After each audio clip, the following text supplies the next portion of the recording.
Today's prize for ridiculous irony, because some of you liked it yesterday, so this might become a thing, is brought to you by this article here from the BBC, where thousands of scammers are impersonating the finance watchdog.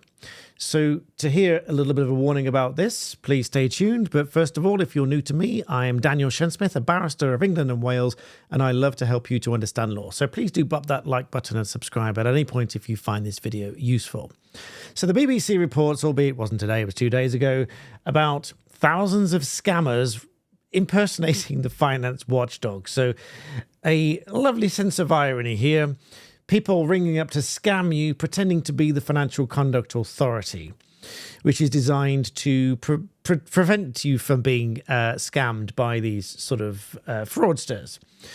Despite that, however, and all of the safeguards that the FCA put in place, there's been almost 8,000 reports of this particular type of scam on behalf of the FCA so far. Which is attributed to £1.2 billion worth of fraud in 2022. And you have to love the BBC's simplicity here. What do I do if I've suspected that I've been called by a fraudster? And they report that you should just hang up.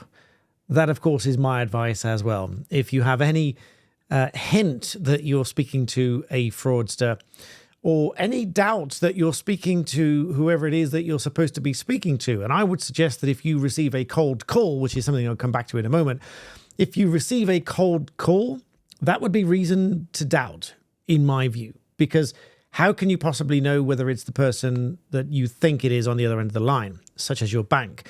And don't be fooled by the phone numbers that pop up on the screen. It's not necessarily your bank that's calling just because the number is recognized as your bank's number. They can be faked and spoofed to make you think that it's calling from that number, even if you do what I do, which is Google the number to see who it is that's calling you, and you get a Google result to tell you who it's supposed to be. It may not actually be that company. So whoever it is that's calling you, if they call you and it's a cold call, I would say hang up. And if you really want to follow it up to see who really wanted to approach you, whether it really was your bank or whoever it was, you call them. And then if you call them, you know that you're speaking to the bank, assuming that you land on the bank's official website and you're not landing on a scammer's website. But that takes a little bit more due diligence as well.